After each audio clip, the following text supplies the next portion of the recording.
Gumala na naman ang lola nyo sa may Excited ka na? cabin. Aalis ka? At heto guys, excited ng pupunta? mga huskies.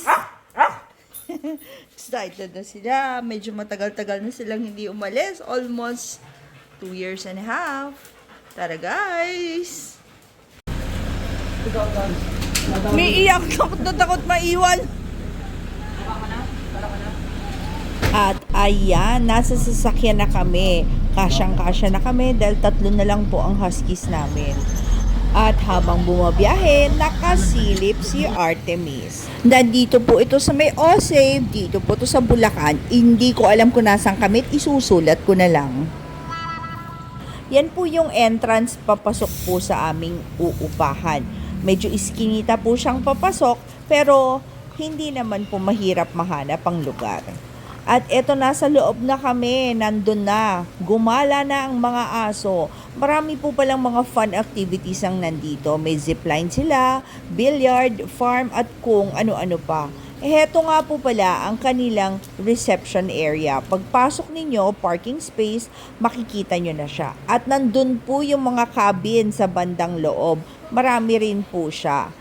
Ayan guys, nasa registration na ang daughter ko at kumukuha na ng aming room. At ang mga aso, syempre, ayan, excited na sila. Eh, bakit iiyak? May pa-free payong pa sila kapag nag-check-in kayo dito. Tapos meron silang mga zipline. Pero hanggang ano lang sila, 5 p.m. Tapos tomorrow morning na ulit yung susunod, around 6 to 7, ganon. Din silang mga pa-rope activities, ayan. So pagpunta nyo dito, kasama na yan, free na rin yan. Tara guys, pasok na tayo. Ang problema niya yung Para ibon. maganda niya, ma-expose sila sa mga ganyan. Madaldal. Ang daming bike. Pwede pong humiram yan. Pwede rin kayong gumamit ng bike kapag gusto ninyong umikot-ikot mamaya. At heto guys, hinatid na po kami ng kanilang trolley. Papunta sa aming cabin. Tara guys, pasok na tayo. Tingnan natin kung ano ang may ganap sa loob. Meron po silang exterior na dining area. Pwedeng magpika-pika, inuman at may ihawan. At heto guys, nasa loob na tayo. Very clean naman po ang loob at malamig ang aircon. Meron po siyang mezzanine. Dito naman po muna tayo sa baba at libutin natin ang loob. Eto yung showers area niya. Tapos dito sa kabila, meron siya toilet naman. Meron din siyang blower. May mga sabitan. Air conditioned naman yung area. Ayan, meron siyang counter, tsaka may mga kalde-kaldero dyan, tsaka ref. Ayan, meron din dyan mga pabitin. Pabitin! Pwede tayong lumabas dyan. Ayan. Buksan natin.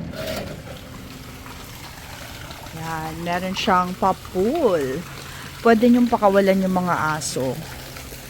Tapos yan, pwede sila mag-iikot dito. So, hindi kayo matatakot na mawala yung mga pets nyo. Kasi gated yung area na para sa inyo. Pwedeng matulog yung isa dito, tsaka yung isa dito.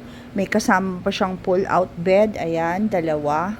Tapos meron sa taas. Tingnan natin kung anong meron. Very nice yung place. Dito sa taas, pwede matulog ang 3. Ayan. Tapos overlooking siya sa baba. Dito pwede kayong mahiga dyan. Hanggang 240 kilograms or 4 na tao. Meron pa siyang electric fan, tas meron din siyang aircon. At ayan, nahanap ko na yung switch. Maganda pala pag nakabukas ang ilaw, may ambience. Maganda naman yung area at medyo cozy ang dating. At kung wala kayong dalang pagkain, pwedeng umorder. May menu sila at may basahin. Biblical po ito. At heto naman po guys ang area dito. May TV rin po dito. Maliit nga lang pero okay lang, sakto lang. Ang kusina nila ay kumpleto. May plato, kutsara, tinidor, panluto, sangkalan, microwave at electric cooker. Heto naman po, nasa labas na tayo. Meron po doong kalderong kawa at pwede kayong magluto ng sarili nyo doon. At dito may jacuzzi at maliit na pool. Nagsasara po pala yung jacuzzi at mga pumipisik na tubig by 10 o'clock. At eto guys, nagpapakain na po yung daughter ko at nagsasnack time ang mga huskies. So, may treats ako. Sit ka. Okay? Aries. Artemis. Apollo. Okay? Swimming ako. Actually, hindi naman swimming to. Maglulublob lang ang lola nyo. Maganda po siya sa gabi pero manager expectation dahil hindi po heated ang pool. Nangisay po ako nung bigla akong lumubog. Good morning guys. Lalakad-lakad tayo dito sa loob. Tingnan natin kung ano ang meron. Meron nga po pala silang mga bike. Pwedeng gamitin yan for free. At ayan po, nasa taas yung zip line at saka yung mga rope activities po nila. Basta kailangan po, advance kayong magsabi sa registration para ma-book nila kayo. At dito naman sa baba, marami po silang mga pananim. Meron din po silang farming.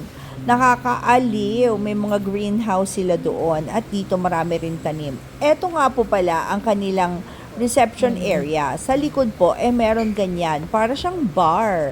Dito naman, marami pa rin po silang tanim. Assorted na kung ano-ano. Ito po yung ilog nila. Low tide po, kaya hindi po makapag-boating. Pero pwede pong mag-boating dyan kung may tubig ang ilog. At ayan, napakaganda po dito. Pwede kang magmuni-muni at umupo dyan. At heto, meron din po silang maliit na billiard table. Pwede rin po kayong maglaro dyan. Mag-book lang po sa reception. Wala po ako sa Japan. Nandito lang po ako sa Bulacan. At ayan, maaga pa lang pinakakain ng mga huskies para hindi sila sumuka sa sasakyan pag pauwi na kami. At syempre, hindi mawawala sa biyahe ang family picture. Syempre naman, we are creating memories. Wow! At ayan, lalarga na kami. Napakabilis ng overnight. Parang nabitin yata kami. Uwian na! Thank you guys for joining us sa aming New Year vacation. 31 kasi. So, uuwi na kami. Para doon naman kami sa bahay mag-New Year.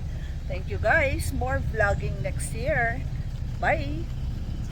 Late post nga pala ito at naganap po ito during holidays kaya nakalimutan ng lola niya. Maraming salamat po ulit. Bye-bye!